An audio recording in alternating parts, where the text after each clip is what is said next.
ओम शांती।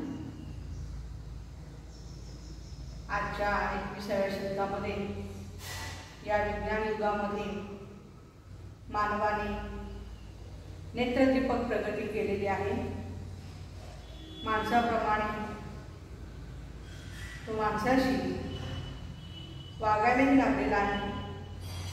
म्हटलं जातं की आजचा मानव विज्ञान आणि तंत्रज्ञानाच्या आधारे समुद्रामध्ये एखाद्या माशाप्रमाणे पोहायला शिकला, रस्त्यावरती एखाद्या हरणाप्रमाणे पळायलाही शिकलेला आहे। अर्थात अनेक वाहनं निघालेली आहेत।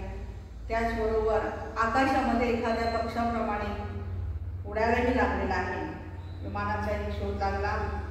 आपल्याला हे जग संपूर्ण विश्व आज मोबाईलच्यामुळे एका मुठीमध्ये बंद झाल्यासारखं झालेलं आहे। आजची अवस्था परिस्थिती आपण या चित्रामध्ये पाहूया काय आहे।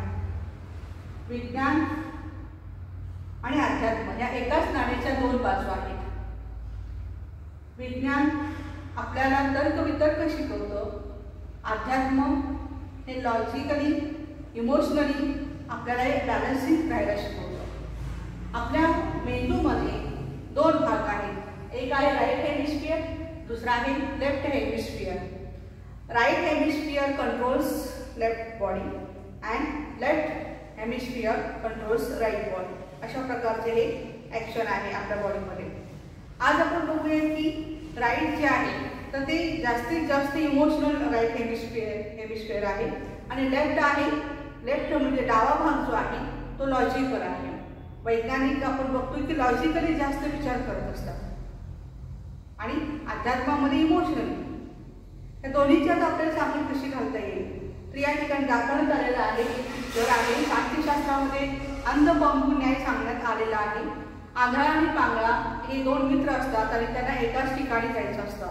आंधळ्याला दिसत नसतं, पांगळ्याला चालता येत नसतं, परंतु एकाच ठिकाणी जायचं आहे। आंधळा काय म्हणतो पांगळ्याला की तू माझ्या खांद्यावरती बस आणि मला रस्ता सांग आणि त्या पद्धतीने आपण दोघेही जाऊया। आणि अशा प्रकारे एकमेकांना मदत करून ते आपल्या इच्छित स्थळी पोहोचले। आज मानवी जीवन हे 100% सुख शांती आणि समृद्धीने जर आपल्याला परिपूर्ण करायचं असेल तर अध्यात्म आणि विज्ञान ह्या एकाच नाण्याच्या दोन बाजू खंबीरपणे आपण सांभाळणं गरजेचं आहे। अंधश्रद्धा आल्यामुळे अध्यात्माला आज लोक मानणं कमी करायला लागलेले आहे। जास्तीत जास्त वैज्ञानिक दृष्टिकोन आपण ठेवतोय, पण या दोन्हीचाही बॅलन्स असणं गरजेचं आहे। आणि या ठिकाणी दाखवण्यात आलेलं आहे spirituality without science is lamb. अर्थात अध्यात्म हे विज्ञानाशिवाय पांगळा आहे and science without spirituality is a blind. विज्ञान जे आहे ते अध्यात्माशिवाय जसं की आंधळं आहे। तर आज या तंत्रज्ञानाच्या युगामध्ये आपण इतकी प्रगती केलेली आहे, नेत्रदीपक प्रगती केलेली असताना सुद्धा दिवसेंदिवस आजारी किंवा रोगराई वाढतच निघालेली आहे। त्याच्यामध्ये हेडेक आहे, डोकेदुखी आहे, पेप्टिक अल्सर आहे, ॲसिडिटी आहे, हार्ट अटॅक आहे, लंग्सना होणारे अनेक डिसीजेस आहेत, हे वाढत निघालेले आहे। आणि याचं मूळ कारण जर आपण पाहिलं ना तर ते आहे पोल्युशन अर्थात प्रदूषण। It may be sound pollution, air pollution, water pollution and food pollution. या ठिकाणी दाखवण्यात आलेलं आहे की आवाजाच्या प्रदूषणामुळे होणारा कर्कश आवाज कानातून पूर्णपणे आपल्या ब्रेनवरती होणारा त्याचा बॅड इफेक्ट किंवा साईड इफेक्ट होतो। आज आपण डॉल्बी वगैरे ह्याच्या आधारे बघतो किती जोर जोरात हे वाजले जातात आणि या आवाजामुळे आपल्या थेट आपल्या कानातील मसल्सवरती, कानातील शिरांच्या वरती, बोन्सवरती त्याचा इफेक्ट होतो, पडद्यावरती इफेक्ट होतो आणि त्याचा डायरेक्ट आपल्या ब्रेनशी कॉन्टॅक्ट आहे। दुसरं आपण बघतोय की आज जे वायू प्रदूषण आहे त्या वायू प्रदूषणामुळे कारखान्यांच्यामध्ये असणाऱ्या कार्बन डायऑक्साईड, कार्बन मोनॉक्साईडचं इतकं प्रमाण वाढलेलं आहे की त्याच्यामुळे डायरेक्ट त्याचा असर जो आहे तो आपल्या पिपीवरती होतोय, आपल्या डोळ्यांवरती होतो। त्यामुळे दृष्टीघात, दिसायला कमी होणं किंवा अंधूक दिसणं अशा प्रकारचे कधी कधी तर दृष्टी बंद पण होते। अशा प्रकारचे रोगराई वाढत निघालेले आहे. दुसरं आपण बघतो की या कार्बन मोनॉक्साईडचं आपल्या शरीरामध्ये होणारे इफेक्ट काय आहे. आपल्या शरीरामध्ये असणारं जे रक्त आहे त्या रक्ताचं प्युरिफिकेशन, त्याला आपण ब्लड प्युरिफिकेशन म्हणतो, ते होण्यासाठी ऑक्सिजनची प्रचूर मात्रामध्ये, भरपूर मात्रामध्ये शरीरामध्ये ऑक्सिजन जाणं गरजेचं असतं. आणि ज्या वेळेला हिमोग्लोबिन आणि ऑक्सिजन हे संलग्न होतात त्याच वेळेला एक प्युरिफाईड ब्लड आपल्या शरीरामध्ये तयार होत असतं. परंतु आज वातावरणामध्ये जे कार्बन मोनॉक्साईड, कार्बन डायऑक्साईडचं प्रमाण वाढलेलं आहे त्याचा परिणाम असा होतो की हिमोग्लोबिनला ऑक्सिजनपेक्षा कार्बन डायऑक्साईड, कार्बन मोनॉक्साईड 200 पटीनं अधिक आवडतो. आणि याचा परिणाम असा होतो की लॅक ऑफ द ऑक्सिजन आपल्या ब्लडमध्ये आणि डिऑक्सिजनेटेड ब्लड तयार होतं, अर्थात दूषित रक्त होतं आणि दूषित रक्ताचा परिणाम आपल्या पूर्णपणे बॉडीवरती व्हायला लागतो. लंग्स, फुफ्फुस, आज करोनासारखा रोग निघालेला आहे, आलेला आहे आपल्याकडे, आणि या ऑक्सिजनची वाहून येण्याची कपॅसिटी आहे लंग्समध्ये ती कमी व्हायला लागते. आणि याचा परिणाम असा होतो की आपल्याला ऑक्सिजन कमी पडल्यामुळे आज आपण बघतो ना व्हेंटिलेटर कमी पडत आहे, मोकळ्या हवेमध्ये असताना हा ऑक्सिजन आमचे लंग्स घेऊ शकत नाही आहे. याला कारण आहे पोल्युशन. आणि म्हणून प्राणायामासारखे जे व्यायाम आहेत ते आपल्या शरीराला अत्यावश्यक सांगण्यात आलेले आहे. दुसरं आपण पाहतोय की आज जे काही आपण शेतकरी आपला कमी वेळेमध्ये जास्तीत जास्त प्रोडक्शन शेतामध्ये घेण्यासाठी, उत्पादन घेण्यासाठी प्रयत्नशील आहे. पूर्वी एका वर्षामध्ये एकच पीक घेतलं जायचं आणि त्याचा परिणाम ते जे पीक होतं ते शक्तिशाली असायचं. पण आज या धरणी मातेला आम्ही इतकं 2-3 महिन्यानं, 4 महिन्यानं येणारं जे काही पीक आहे ते घेतो आम्ही. आणि वर्षातून 1-2-3 पिकं कशी निघतील, जास्तीत जास्त पिकं कशी निघतील, भले मग त्याच्यासाठी आम्ही वापरतो ते केमिकल.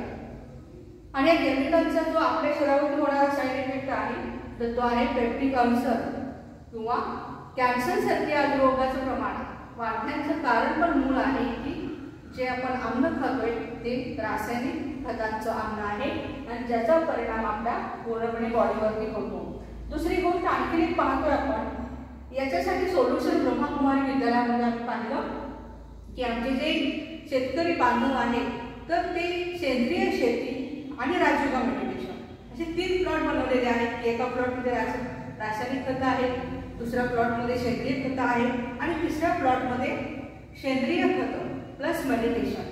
अशा प्रकारे तिन्हीचा प्लॉट बघितला तर जी मेडिटेशनची शेती आहे, सेंद्रिय शेतीला तर चांगलंच उत्पादन आहे आणि त्याचे रिझल्ट पण छान आहे, परंतु मेडिटेशन आणि सेंद्रियची प्रणाली आहे तर या प्रणालीमुळे आपल्या शरीराला आवश्यक असणारे विटॅमिन्स, कार्बोहायड्रेट्स, मिनरल्स, सॉल्ट्स जे काही आवश्यक आहे ते भरपूर प्रमाणात मिळतं. आणि अशी उत्पादनं आम्ही पाहिली खराब पण लवकर होत नाही, जसं कोबी आहे, कावळा आहे वगैरे खराब लवकर होत नाही, केमिकलचे लवकर खराब होतात. आणि म्हणून शेतकरी बांधवांना नम्र निवेदन आहे की आपण अन्नदाता आहात, विषदाता नाही आहात. त्यामुळे अन्नदाता आहात, अमृतदाता आहात आणि यासाठी आपण अतिशय मोठी जबाबदारी आपल्यावरती आहे. आणि म्हणून जास्तीत जास्त सेंद्रिय शेती जेवढी कराल, मेडिटेशनची शेती कराल तेवढे अनेक लोकांच्या पर्यंत त्याचा परिणाम होईल. कारण जसं अन्न आहे तसं मन आहे. As your food so your mind. आणि जसं मन आहे तसं तुमचं तन आहे, जसं तन आहे तसं धन आहे, धन आहे तसं जन आहे. आणि याचा परिणाम मूळ आहे अन्न आणि त्या अन्नाला आपल्याला प्युरिफाय करणं अतिशय आवश्यक आहे. दुसरी गोष्ट आपण पाहतो की या ठिकाणी केमिकल्स अनेक प्रकारच्या डिटर्जंटमध्ये, साबणांमध्ये वापरले जातात ज्याच्यामुळे शरीराला काहींना तर बिलकुल ते सहन होत नाही आहे, स्किनवरती हाताची निघून जाते ड्यू टू द केमिकल. आणि याचा परिणाम आपल्या पूर्णपणे त्वचेवरती होतो, त्वचारोग निर्माण झालेले आहेत. तर या हवेचं प्रदूषण, पाण्याचं प्रदूषण, अन्नाचं प्रदूषण याच्यामध्ये सगळ्यात महत्त्वाचं जर असेल तर ते आहे थॉट पोल्युशन, विचारांचं प्रदूषण. आज इतके व्यक्ती निगेटिव्ह माइंडेड होत निघालेले आहे, नकारात्मक वातावरणाचा नकारात्मक परिणाम इतका त्याच्यावरती व्हायला गेला आहे आणि त्याच्यामुळे बाकीचे हे सगळे प्रदूषण वाढत निघालेले आहे. हे खूप हा रिसर्चेसचा भाग आहे.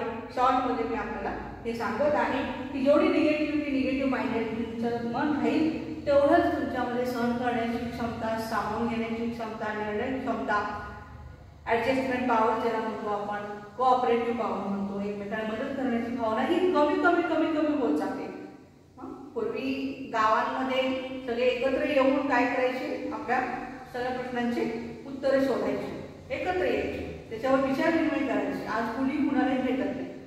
आणि कोरोनासारख्या काळामध्ये तर आज एकदमच सोशल डिस्टन्सिंग होत निघालेलं आहे आणि माणूस माणसापासून दूर निघालेला आहे. पण भावनिक दृष्टिकोनातून आपल्याला हे करायचं आहे. इमोशनली आपल्याला सर्वांना एकमेकांना सपोर्ट करायचा आहे. Moral support is most important thing. या ठिकाणी निगेटिव्ह विचारांच्यामुळे होणारा ताणतणाव आणि तो ताणतणाव, ते टेन्शन म्हटलं गेलेलं आहे. आज का युवा हे व्यसन में, युवती हे फॅशन में, सारा परिवार हे टेन्शन में. आणि अशा ह्या टेन्शनग्रस्त परिवारामध्ये शिरकाव करते ती दारू, त्याचबरोबर बिडी, सिगारेट आणि मांसाहार याचा परिणाम, त्या तामसिक आहाराचा परिणाम त्याच्यावर केवळ त्या व्यक्तीच्या बॉडीवरच नाही आहे, मनावरच नाही आहे, पूर्ण फॅमिलीवर होतो आणि समाजावर होतो.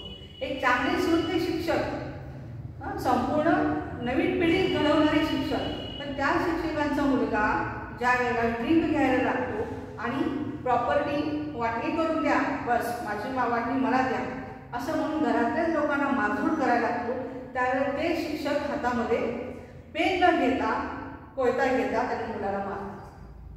ही परिस्थिती आज का निर्माण झाली, त्याला कारण काय आहे? आणि म्हणून नकारात्मक विचारांची जी आज वाढत निघालेली आहे, जे पर्सेंटेज आहे ते कमी होणं, त्याच्यासाठी पॉझिटिव्हिटी वाढवणं अतिशय गरजेचं आहे. आणि दुसरी गोष्ट आपण बघतोय आजकाल मुलांच्यामध्ये ड्रग्ज आहे. ड्रग्ज घेण्याचे पण प्रमाण खूप वाढत निघाले. आता एक कॉलेजच्या मॅडम मला बोलते की बँकची आज मुलं भले ऑनलाईन शिक्षण घेत आहेत, परंतु मोबाईल मिनिमाइज करतात. जे लेक्चर चाललेलं आहे ते पण ऐकत असतात, पण दुसरीकडे ते मोबाईल पण खेळत असतात. अगदी सकाळी मोबाईलमध्ये गेम खेळत असतात.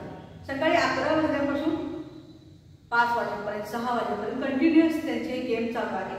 म्हणजे एक प्रकारे ॲडिक्शन किती जबरदस्त होत निघालेलं आहे. त्यामुळे आपली क्रिएटिव्हिटी आहे, आपलं माइंड जे आहे तर ते डिस्टर्ब होत निघालेलं आहे. म्हणून आपण याच्याकडे लक्ष देणं गरजेचं आहे. त्याचबरोबर काम, क्रोध, लोभ, मोह, अहंकार हे विकार वाढत निघालेले आहे. काम विकारामुळे आज बघतोय आपण पॉप्युलेशन वाढत निघालेलं आहे. एड्ससारखे रोग वाढत निघालेले आहे. क्रोधामुळे हिंसाचार वाढत निघालेला आहे.